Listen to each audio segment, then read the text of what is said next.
لن يستنكف المسيح ان يكون عبدا لله ولا الملائكة المقربون ومن يستنكف عن عبادته ويستكبر فسيحشرهم إليه جميعا. دیکھیں یہاں کیا کہا گیا،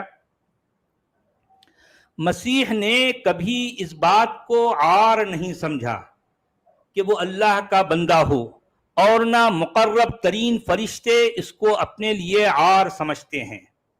اگر کوئی اللہ کی بندگی کو اپنے لیے عار سمجھتا ہے اور تکبر کرتا ہے تو ایک وقت آئے گا جب اللہ سب کو گھیر کر اپنے سامنے حاضر کرے گا.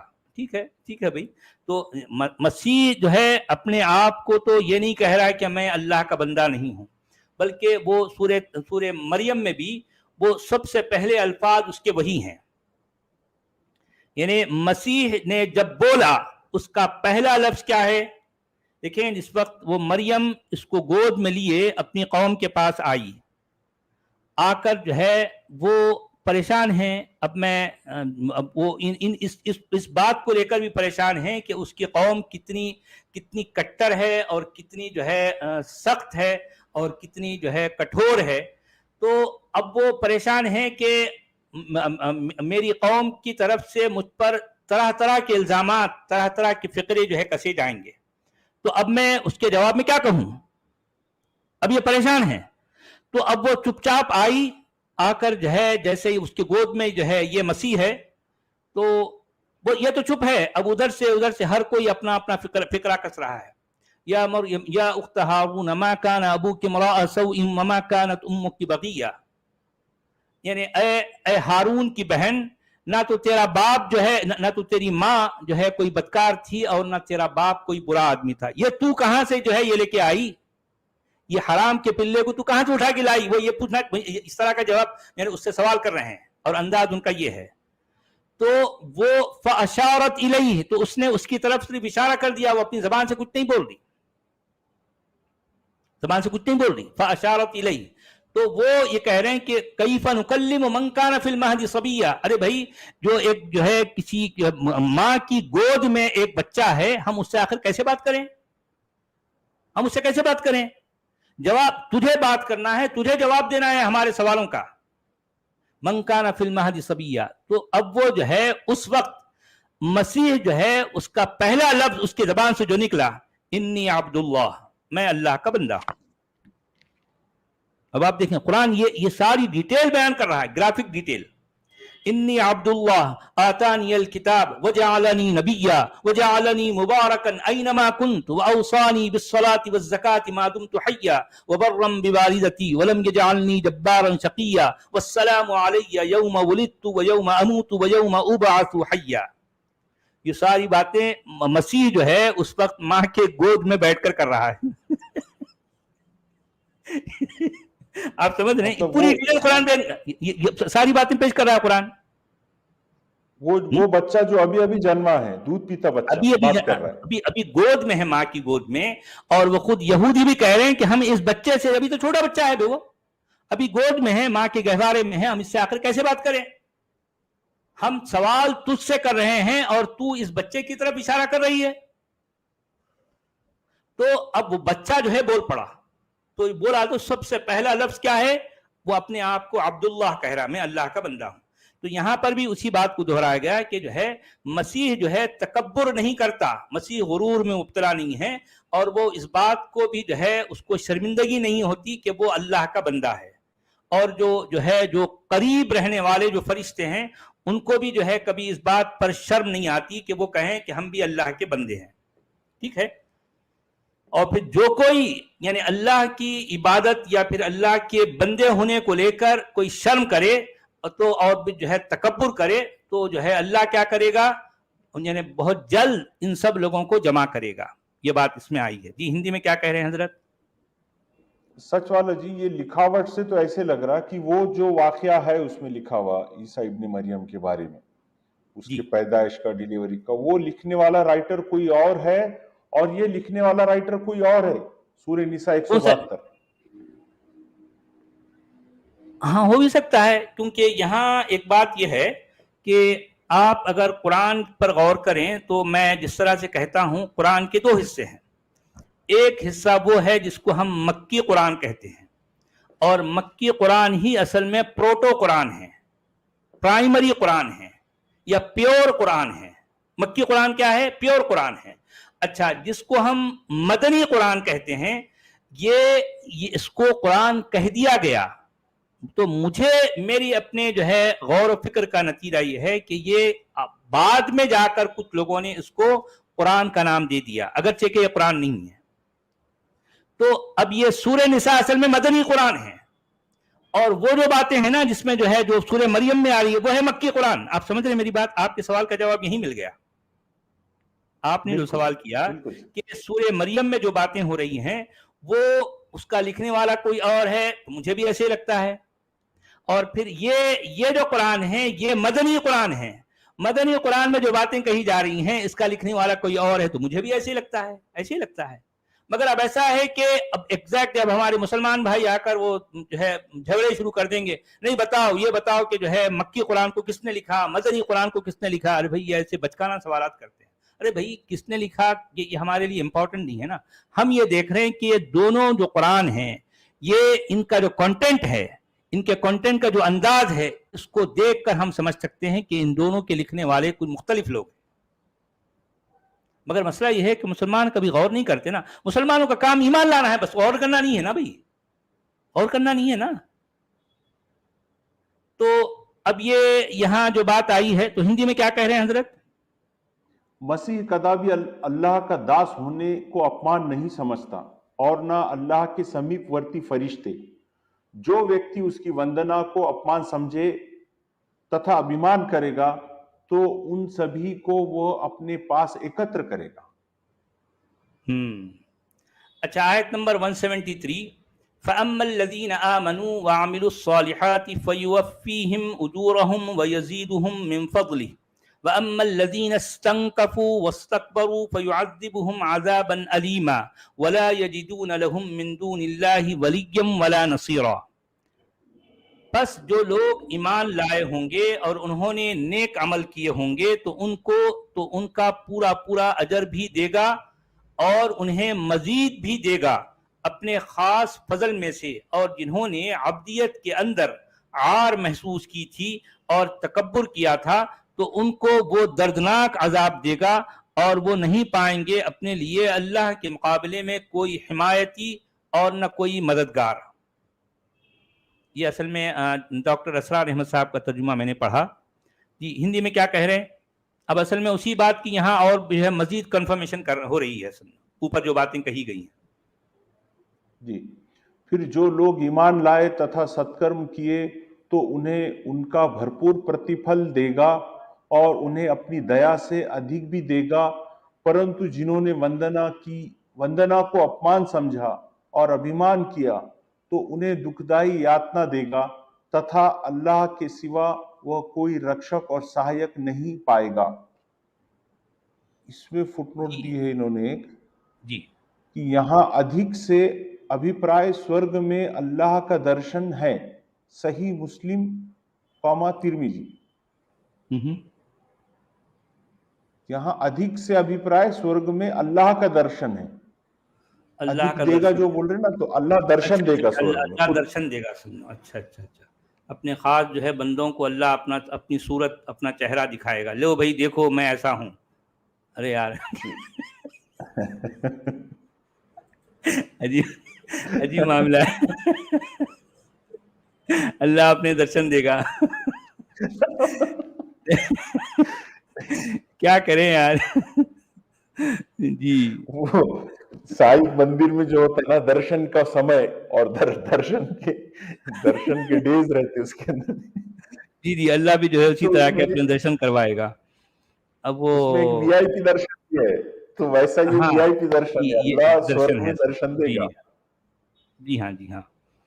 تو چلیے جناب، 1 گھنٹہ ہو گیا ہے، تو آج ہم صرف 2 ہی آیتیں پڑھ پائے، کیونکہ وہ جو 171 تھی بڑی ڈیٹیل ہے اس میں، اور وہ باتیں میں چاہتا تھا کہ مسلمان جو ہمیں سن رہے ہیں اور پھر جو ہے جو نان مسلم بھی ہیں جن کے بارے میں جن کو اس بات پر جو ہے وہ جاننا چاہتے ہیں، تو ان کے لیے یہ ساری باتیں تفصیل سے آ جائیں تاکہ ان کے علم میں اضافہ ہو اور وہ لوگ بھی غور کرنے والے ہو جائیں. تو اس لیے ہم نے اتنی ڈیٹیل میں ان سب باتوں کو ایڈریس کیا. تو چلیے جناب، اب ہم آدھے گھنٹے بعد پھر آپ سے جو ہے ملیں گے. 1 گھنٹہ ہو گیا ہے ابھی، تو 9:30 جی کو ہم پھر ملیں گے. تو آپ سبھی سے درخواست ہے، گزارش ہے کہ آپ ہمیں پھر سے جوائن کریں. آپ چائے بسکٹ وغیرہ کھا کے آ جائیں. جی ٹھیک سر، ہے. ایک 2 منٹ دیجیے. یہ سریش سود جی ہمارے نئے یوٹیوب ممبر جڑے ہیں، بہت دھنیہ واد سر، سواگت ہے آپ کا. تلک کٹاریا جی یوٹیوب ممبر جڑے ہیں، آپ کا سواگت ہے سر.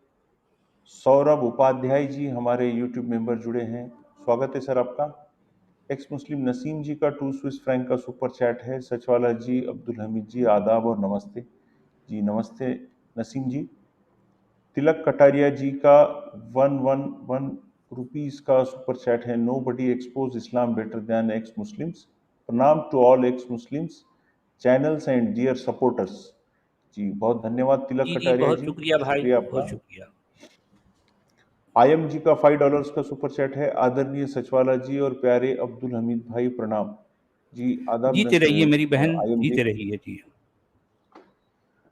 نارائن دت جی کا 100 روپیز کا سپر سٹیکر ہے، شکریہ نارائن دت جی. اور یہ کافر کرش جی کا 200 روپیز کا سپر چیٹ ہے. سچوالا جی، یہ جو جیزس لا مینشن ہے الکتاب میں، اس تو یہ لگ رہا ہے جیسے اس سے تو یہ لگ رہا کوئی ہے جیسے یہ کوئی ایڈورٹائزمنٹ ہے اس لوگوں کے لیے لوگوں جو کے لیے. وہاں تھوڑا بہت جیزس کے بارے میں جانتے یا سننے ہوں گے کسی سے. بالکل ہاں یہ صحیح، کہہ سکتے بالکل ہیں. صحیح بات ہے. ہاں ایسے ہی ہے. تو یہ ایڈورٹائزمنٹ ہے جیزس کے بارے میں قرآن بتا رہا ہے. اب اصل میں قرآن، میں جو چاہتا ہوں ہمارے مومن بھائیوں سے، وہ قرآن کی طرف کیوں آئیں. میں کہتا ہوں کہ اگر وہ مسلمان قرآن کو ڈائریکٹلی سمجھنے والے ہو جائیں تو سب سے پہلی بات تو یہ ہے کہ میری باتیں ان کو سمجھ آئیں گی میں کیا کہہ رہا ہوں. اور دوسری بات یہ ہے کہ اچھا، قرآن کچھ دوسرے جو مسائل ہیں، دوسرے جو پرابلمس ہیں، اس کو تو میں ایڈریس کرتا ہی رہتا ہوں، لیکن ایک قرآن کے قریب آنے کا ایک فائدہ یہ ہوگا، یہ شخصیت جو ان کے دماغ پر چھائی ہوئی ہے، جس کو پتہ نہیں یہ لوگ کیا سمجھے ہوئے ہیں اپنا منہ بولا نبی کے نام سے، وہ شخصیت کا جو جادو ہے وہ قرآن کے قریب آنے سے خود بخود وہ جادو ختم ہو جائے گا. قرآن اصل بالکل میں صحیح. اس جادو کا توڑ ہے. اور عیسیٰ ابن مریم کے بارے میں جو کچھ میں کہتا ہوں، یہ میں اپنی طرف سے کچھ بھی نہیں کہہ رہا، یہ قرآن کہہ رہا ہے. مسلمان جو ہے عیسیٰ ابن مریم کے بارے میں یہ ساری چیزوں کو لے کر اس لیے نہیں جانتے کہ مسلمانوں نے ترجمے پڑھے ہیں، مسلمانوں نے قرآن نہیں پڑھا. ترجموں میں آپ کو عیسیٰ کے بارے میں یہ ساری ڈیٹیل اس انداز کی نہیں ملتی جن باتوں کو میں بتا رہا ہوں. یہ فرق ہے، اور یہ بہت بڑا فرق ہے. تو چلیے جناب، تو اب ہم کچھ جی دیر سر، بعد پھر سے جو ہے آدھے گھنٹے کے بعد جڑتے ہیں. تب تک کے لیے سب کا وداع ہے. جی بہت جناب، دھنیہ واد، اوکے، بہت شکریہ، شکریہ. خدا حافظ.